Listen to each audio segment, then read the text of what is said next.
about breast development was not enough, clearly. So that was scary for me.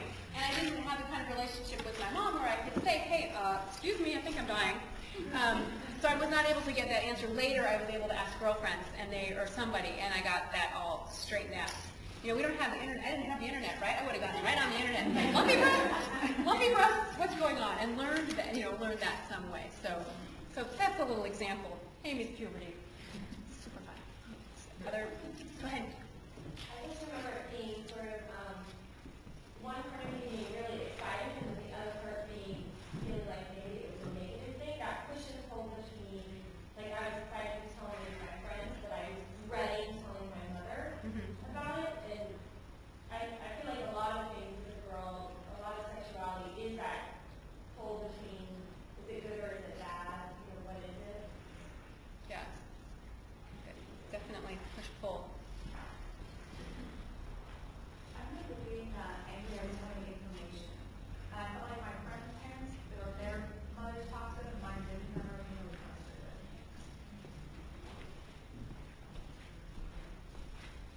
Being the first one sucks. Being the first one sucks. Yeah. Being the last one sucks. Being in the middle, it sucks too.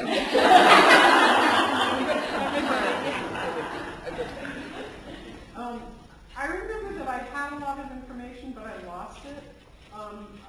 My mother had always talked about tampons and pads, and I had seen hers, and I knew where they were and all, except that I wasn't paying any attention because it didn't matter to me yet. And the day I got my period, I sat on the toilet from the time I got home from school until she got home from work because I couldn't remember any of it. Yeah. Which is It didn't do any good that she had talked to me. Right. So kids need to hear this over and over again. They need the information consistently and over again. Because what they understand at 6, 7, and 8 is different than what they understand at 13, 14, 15. So it's a good case in point. Anybody else? My mother was awesome. I was prepared and she helped me all the time with everything. But I find it very difficult to have that relationship with my daughter.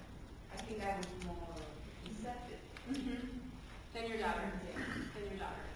Your daughter's not as open to hearing from you about this stuff. Anybody else having that experience?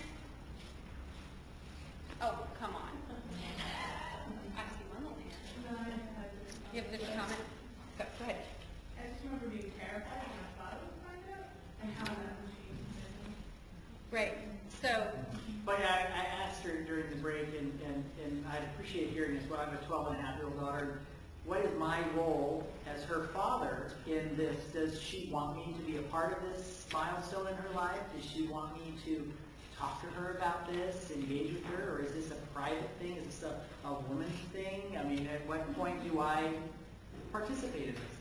yeah, this is a really excellent question. So I was lucky enough last month I got to do a presentation, this basically, with Jessica Gillooly, who's written this book called Before She Gets Her Period. And she's done lots of research about girls and sexuality. And what she said when she talked to girls about what they want, how they want their fathers involved, what they generally said was this: I want him to know, but I don't want him to talk to me about it. Right? So, former girls, sound familiar? Yeah. And who said, do not tell daddy?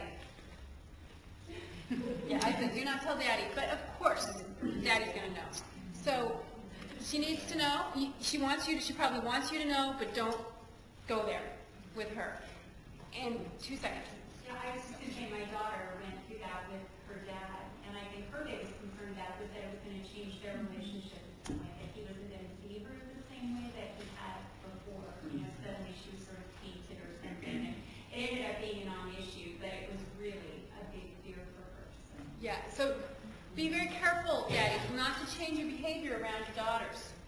When their body starts to change, they still need to be hugged. They still need to be kissed and cuddled and all the stuff we usually do. If they say, please, I'm 13 now, then of course you want to respect that. And so take your cues from them, but try not to change your behavior. Go have your freak out on your own. Don't let her see that you're feeling anxious or weird about the changes that are going on for her, because Lord knows she's anxious and weird enough on her own. And same for Lang. Right? It's like, oh my God, this child is no longer, like, it's changing before my eyes from a child to an adult. Well, I think they sort of have to get used to it themselves, right? Because when my older daughter started her period, she came to me and told me, but she said, don't tell Dad.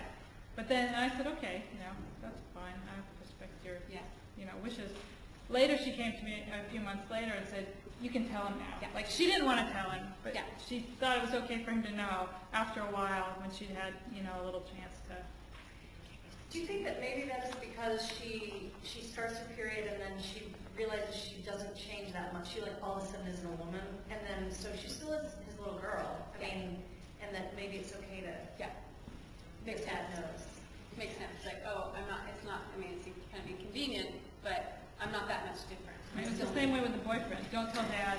Then later, okay, you can tell him now. Again, she didn't want to tell him.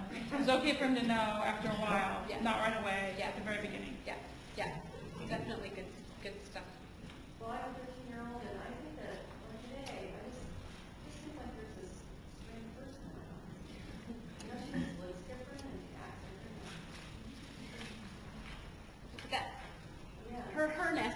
different. She's still there. Yeah. She's still there. The trappings are changing, and other stuff is changing. And it's their job to be obnoxious and annoying and drive us crazy and do all the stuff they do, because their whole job is to get away from us, so they can go off and reproduce. Sorry. But that's the deal. Like, they have a biological imperative to get out of the nest so they can go off and make babies. So fortunately, we have ways to prevent them from doing that, sort of. So great questions, really great questions. So I want to